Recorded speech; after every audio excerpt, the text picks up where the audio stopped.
We continue our reading in the Bushman's Guide, and today's reading is A Moonlight Battle. One night long ago, a bushman was returning home after a day's work when he heard strange and terrible sounds near his hut. Approaching cautiously, he was amazed to see, in the bright moonlight, a battle between a giant carpet snake and a wallaby. The latter was full grown and larger and more powerful than most of its kind, while the carpet snake, a species of a python, was about 12 feet in length.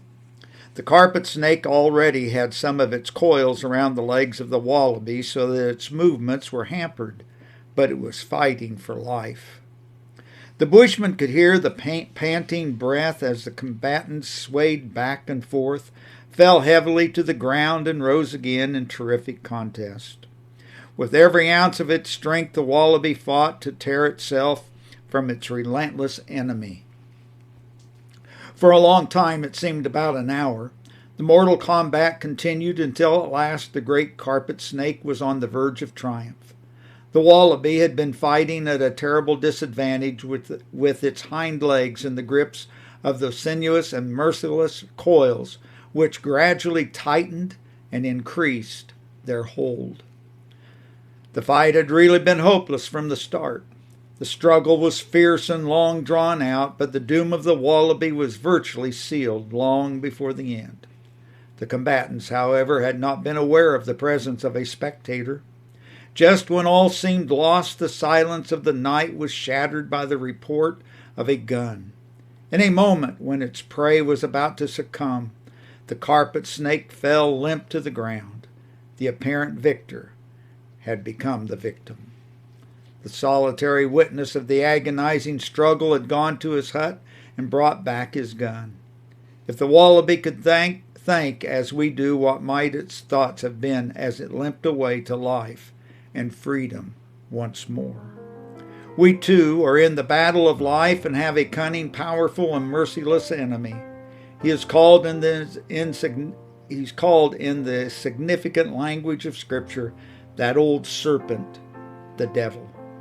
He is old and experienced and is possessed of the cunning of a snake. It has been pointed out that one of his most subtle devices is to persuade people that he does not exist. He does not exist like the snake, which is so expert at hiding itself even under every small cover. It is asserted that there is no mastermind behind the evil that is at work in this world, but if so, who does the damage? Men don't believe in the devil now, so of course the devil's gone. But simple folks would like to know who carries his business on. He was not created as a devil, but as the highest of the archangels. It was when lifted up with pride that this Lucifer, son of the morning, said, "I will be like the Most High." And through that pride he fell, as many others have done since and are still doing in our midst.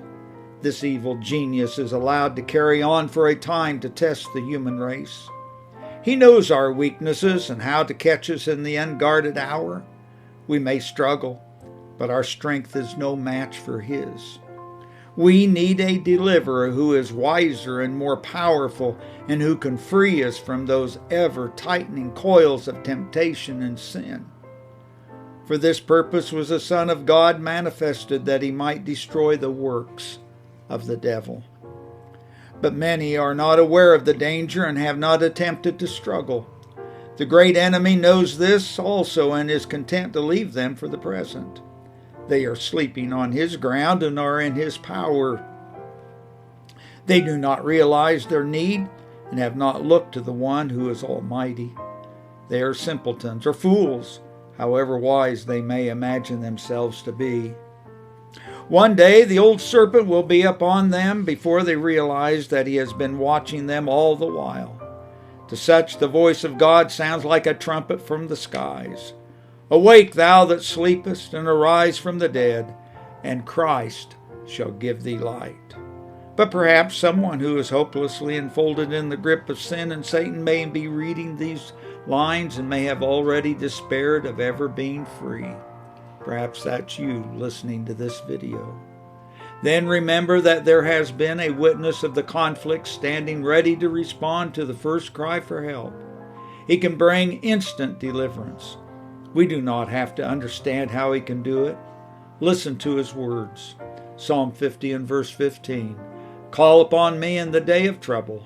I will deliver thee, and thou shalt glorify me. To God be the glory.